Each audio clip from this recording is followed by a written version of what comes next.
गया, फिर यहाँ अंधेरा रहने का कोई नाम ही नहीं। बहुत अच्छी तरह से यानी उन साधकों को जो सामने बैठ के साधन करते हैं उनको सबको समझा रहे, नए लोग आए उनको भी समझा रहे कि ये भेद तुमको सदगुरु से मिलेगा जो उसने उस मालिक को प्राप्त किया। बोलो। गगन द्वार दिशैक तारा अनहद नाद सुने। अब गोस्वामी जी महाराज कहते हैं कि जब खिड़की में तुम देखोगे और वो जब खुलेगी तो सामने गगन में आकाश में एक तारा खिला हुआ, ऐसा बड़ा तारा है, यानी ये तारे तो उसके सामने कुछ है ही नहीं, वो ऐसा बड़ा सा खिला हुआ सामने दिखाई देगा। जैसे वो तारा दिखाई देगा खिला हुआ, उधरती है और तुरंत मतलब अनाहत धुनी यानी आने लगेगी और सुनाई देने लगेगी।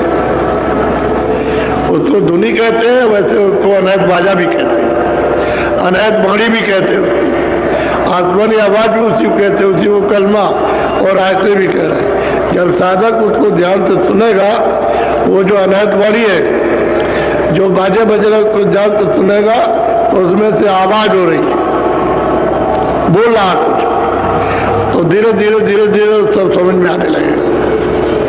और वह ब्रह्मा ने तो मतलब ये 50,000 बरस समाधि लगाई थी, तब उनको ये आवाज सुनाई दी। 50,000 बरस, तुम्हारी तो इतनी उस पर उम्र भी नहीं है, 85 में 60-70 में बोल जाते हो, 100 बरस भी पूरे नहीं जाते। तो इसी में मतलब ये तो 50,000 बरस तक उन्होंने समाधि लगाई, तब जब उनकी आवाज को सुना, बस रूप नहीं देखा, जितने से आवाज आ रही थी उसको नहीं देखा, वो आवाज आ रही आपके पास तक उसको आपने सुना। अब ये कहते हैं भाई तुम उसको देखो, जैसे ही सामने दिखाई देगा तो अनहद धुनी सुनी हो जाएगी। यही तो बात इनको समझाती कि तुम जरा मेहनत करके थोड़ी मशक्कत करो, थोड़ी सी कमाई करो तो जल्दी काम हो जाए। तो जो लोग ठीक से करने लगते हैं उनको होने लगता है, उनको होता है, उनको ये सब चीजें सुनाई देने लगती है और दिखाई भी देने लगती है। अब वही बात कह रहे कि तुम छिज्जर मन को वहां लगाओ और जैसे कुड़के खिलेंगे वैसे वो दिखाई देगा, वो तारा, बस अनहद धुनी जारी हो जाएगी।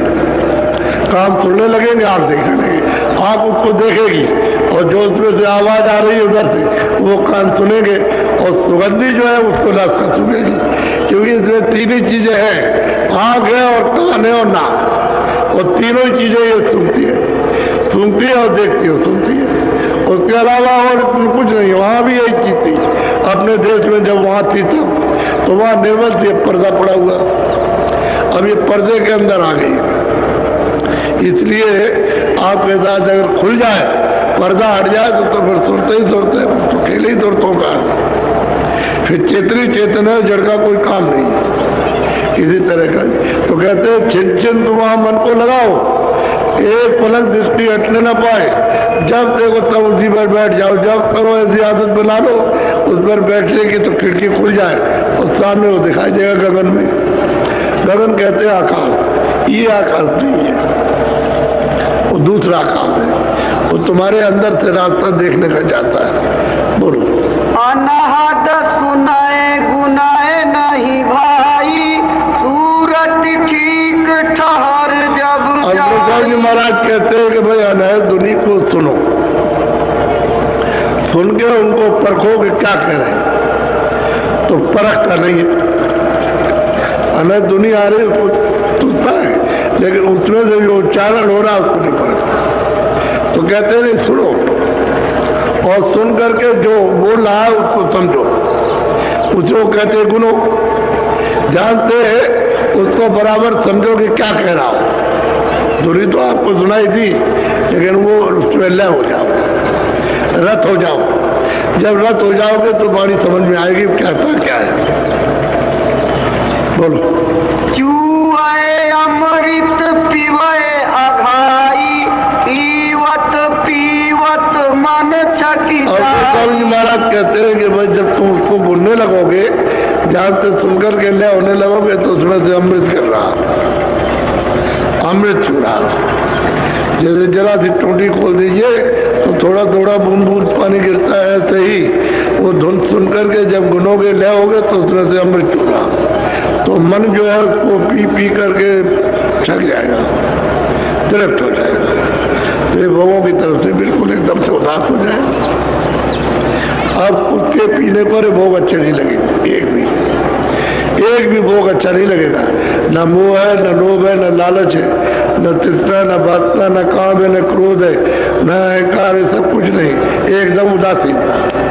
और अपने को समझोगे कि हम सबसे छोटे हैं, हम कुछ नहीं। ऐसा अमृत पीने को, उसमें से अमृत आता है, यहाँ अमृत नहीं है। और वो जो अमृत आ रहा उसी की सर्दी है, जैसे पहाड़ों पर बर्फ गिरी हुई है और ठंडक यहाँ हो गई, और बर्फ नहीं गिरेगी तो यहाँ ठंडक नहीं होगी, गर्मी रहेगी। तो वहाँ बर्फ गिर रही, यहाँ ठंडक हो गई। तो ठंडक तो है, अमृत की शीतलता तो आपके पास है, लेकिन वो अमृत पीने को नहीं मिलता। क्यों नहीं मिलता? कि पर्दे ऊपर से डाल दिए, तो आँख और कान और नाक ये आपकी बंद नहीं। अब आपको अमृत पीने को नहीं मिल सकता। जब तक ये पर्दा नहीं हटेगा तब तक ये काम नहीं होगा। पर्दा नहीं हटेगा, आँख नहीं खुलेगी, कान नहीं खुलेगी, नाक नहीं खुलेगी। तो मन जो है उसको पीता है, चूता है अमृत, उसको पीता है। और पीते एक दिन नहीं, रोज रोज रोज रोज पिएगा तो उसके पीने की और मतलब आदत पड़ जाएगी, चस्का पड़ जाएगा, ये छूट जाएगा। तभी तो साधक घर में रह करके भी छोड़ देता है, हर चीजों से उदास हो जाता है। अब ये जो बैठे हुए तमाम लोग उनके घरों में उदास, स्त्रियां और लोग हो गए, भाई हो क्या गया, अरे हो क्या गया। वो भजन करते हैं, उनको कुछ मिलता है तो वो इधर से तो सुनता है कि उधर से उनको जागरण होगा, उधर जीवात्मा का जागरण और इधर में मतलब बुद्धि का सोना कि ये तो कुछ नहीं है, उधर तो सब कुछ है। तो ये तो रहेगा ही। तो लोग ऐसा, वो लोग कहते हैं जो जानते नहीं, लेकिन जो साधक साधना करते हैं उनको तो मालूम है कि भाई साधन करते हैं, उसमें साधन में ये होगा कि फिर को उच्चाट हो जाएगा, उदास हो जाएगा और फिर अभाव हो जाएगा, श्रद्धा नहीं रहेगी। फिर लगाव थोड़े दिनों में जब ऊपर चढ़ेगा तो कोई लगाव नहीं रहेगा गरीब है, लेकिन लगाव नहीं रहेगा। फिर वो कार्य मात्र बरतना शुरू करता है, क्या भाई तुम शरीर की रक्षा के लिए थोड़ा बहुत कर लेते हो, कुछ नहीं। बोलो। सूरत साथ संध ठहराई, तब मन चिरता। और जो संतों ने जो रास्ता बताया, यानी जब उपदेश नामदान के वक्त में जो रास्ता बताया है, वो मतलब ये कि वो रास्ता है। संत कहते हैं रास्ते को, तो रास्ता बताया तो उसका जब वो ध्यान करता है तो इसी के साथ में सामने आएगा, क्योंकि आँख खुल गई जब सामने जो उसको भेद बताया, युक्ति बताई, स्थान बताया, रूप बताया, नाम बताया, तो उसको सुनता है और सुनकर के उसको पकड़ के चढ़ता है और आँख से देखता जाता है, तब नजर आता है। इसी तरह से उनके कंज गुरु ने जब बताया और घर में बैठ करके साधन करते हैं तो उन्होंने कहा था कि जब तेरी आँख खुलेगी तो मिलूंगा अंदर में, तो इसको रोज करना छोड़ना नहीं। और मैं तेरे लिए आया तुझी को बताने के लिए, तू यहाँ रात को 2 बजे रो रहा था तो मैं तुझको बताने के लिए आया और मैं तुझको मिलूंगा और तू इसको रोज करना सुबह शाम। तो उन्होंने पकड़ लिया, क्योंकि वो रो ही रहे थे उनसे मिलने के लिए, दर्शन के लिए, तो उनको मिल गया और बस। अब वो रोज करते हैं तो देख रहे हैं। अब उन्होंने कहा कि मैं बगैर गुरु मिले काम नहीं करूंगा, गुरु मिलना चाहिए वो जो पार जाने वाला, भगवान भवसागर से पार उतर गया और जितने सत्य पथ को, उस सच्चे मतलब मालिक को, उसको प्राप्त कर लिया और ऊपर जाता है वो अनाम पथ को भी प्राप्त कर लिया, उसको कहते हैं गुरु। उसी का नाम सदगुरु है, उसी को संत कहते हैं, बाकी और किसी को नहीं।